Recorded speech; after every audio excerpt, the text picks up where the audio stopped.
वनवास के दौरान माता सीता जी को प्यास लगी। तभी श्री राम जी ने चारों ओर देखा तो उनको दूर दूर तक जंगल ही जंगल दिख रहा था। कुदरत से प्रार्थना की, हे वन देवता, आसपास जहां कहीं पानी हो वहां जाने का मार्ग कृपा कर दिखाइए।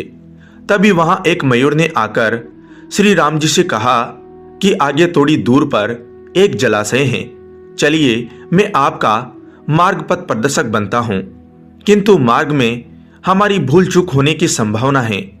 श्री राम जी ने पूछा, वह क्यों?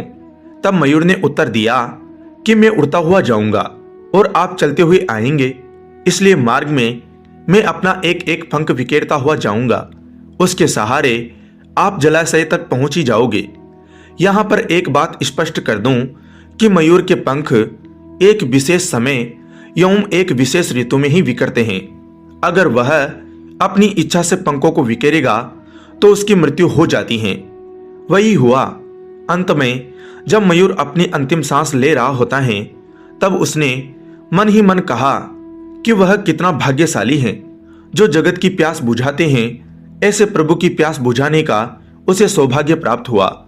तभी भगवान श्री राम ने मयूर से कहा कि मेरे लिए तुमने जो मयूर पंख बिखेर कर अपने जीवन का त्याग कर मुझ पर जो ऋणानुबंध चढ़ाया है, मैं उस ऋण को अगले जन्म में जरूर चुकाऊंगा, तुम्हारे पंख अपने सिर पर धारण करके। तत्पश्चात अगले जन्म में श्री कृष्ण अवतार में उन्होंने अपने मुकुट पर मयूर पंख को धारण कर वचन अनुसार उस मयूर का ऋण उतारा था। तात्पर्य यही है कि अगर भगवान को ऋण उतारने के लिए पुनः जन्म लेना पड़ता है तो हम तो मानव हैं, न जाने हम कितने ही ऋणानुबंध से बंधे हैं। उसे उतारने के लिए हमें तो कई जन्म भी कम पड़ जाएंगे। अब मैं आपको जो कहानी सुनाऊंगा वह आज की दुनिया की सच्चाई बयां करती है। पहाड़ की तराई में एक गांव है, नागपुर। उस गांव में एक बुढ़िया रहती थी। उसका एक बेटा था जिसका विवाह उसने थोड़ी दूर बसे दूसरे गांव में कर दिया था। एक दिन बुढ़िया ने अपने बेटे प्रकाश से कहा, बेटे, अब मुझसे घर का कामकाज नहीं होता, तो जाकर बहू को लिवा ला, मुझे बुढ़ापे का सहारा मिल जाएगा। प्रकाश मां की बात सुन अपनी बहू को लिवाने ससुराल के लिए चल पड़ा। उसके ससुराल के बीच एक घना जंगल पड़ता था।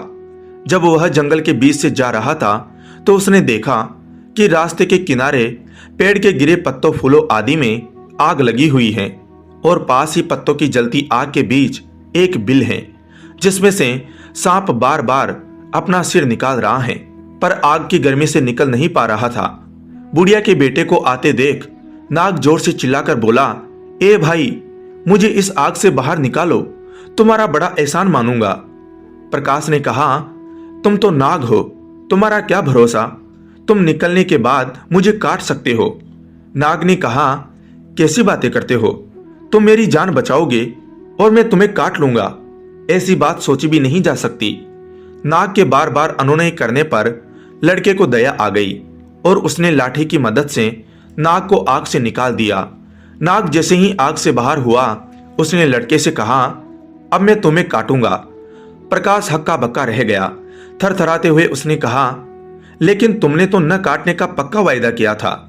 नाग ने हंसते हुए कहा, अरे मूर्ख, यह कलयुग है, कहने और करने में जमीन आसमान का अंतर है। यहाँ भलाई का बदला बुराई से है, यहाँ युग धर्म है।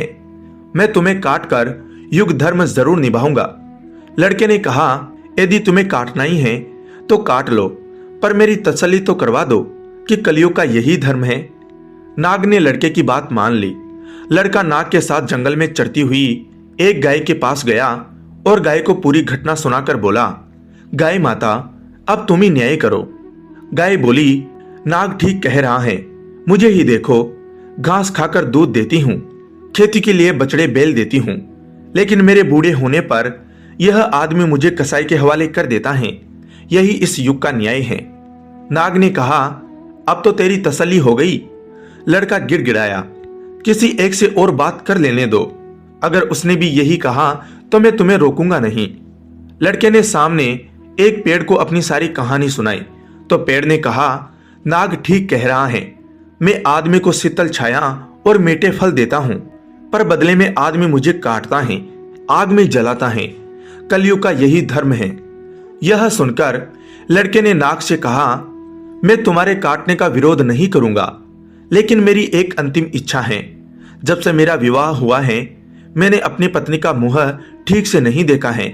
तुम मुझे एक मौका दे दो, मैं अपनी पत्नी को देखकर वापस आ जाऊंगा, तब तुम मुझे काट लेना। नाग ने कहा, मंजूर है, पर पत्नी से कोई बात न करना और 3 घंटे के भीतर लौट आना। लड़का अपने ससुराल पहुंचा। कुछ कदम दूर से ही उसने देखा कि उसकी पत्नी दरवाजा साफ कर रही है। उसे देखकर उसकी आंखों से आंसू गिरने लगे। उसकी पत्नी उसे इस तरह देख अवाक रह गई। वह कुछ पूछ पाती इसके पहले ही लड़का वापस चल दिया। पत्नी ने सोचा जरूर कोई विपत्ति आई है। वह भी पीछे पीछे चलकर नाग तक पहुंच गई। नाग ने फुफकारते हुए कहा, मैंने तो तुम्हें पत्नी से बात करने से मना किया था, इसको लेकर क्यों आए हो?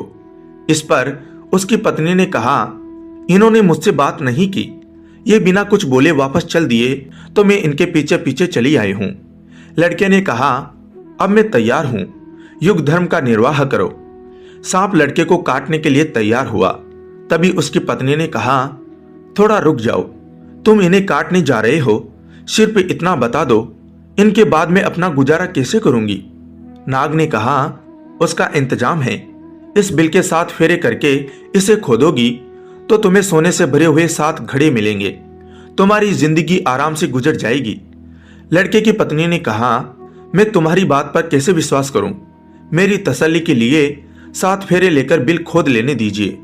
नाग लड़के की बात मान गया। लड़के की पत्नी बिल के फेरे लेने लगी।